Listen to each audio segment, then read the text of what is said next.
স্বামী বিবেকানন্দ বলেছিলেন, ভালোবাসা শুধু ফিলিং নয়, ভালোবাসা হলো একটি ট্রায়াঙ্গল।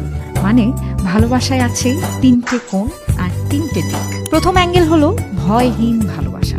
একটা মাকেই দেখুন না, যখন তার সন্তানের উপর বিপদ আসে, তখন সে এটা দেখে না যে সামনে কে দাঁড়িয়ে আছে, মানুষ হোক বা জন্তু।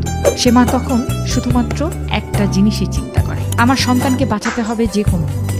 এরপর দ্বিতীয় অ্যাঙ্গেল হলো ভালোবাসা কখনো কিছু দাবি করে না। আজকাল আমরা অনেকেই ভালোবাসাকে দেনা পাওনার মতো বানিয়ে ফেলেছি। আমাকে এটা দাও, আমাকে সেটা দাও, আমি এত কিছু করছি তাই তুমিও আমাকে রিটার্ন দাও, তুমি আমাকে নিশ্চয়তা দাও। ভালোবাসায় শুধু চাওয়া থাকলে ওটা ভালোবাসা বলা যায় না, ওটা চাহিদা।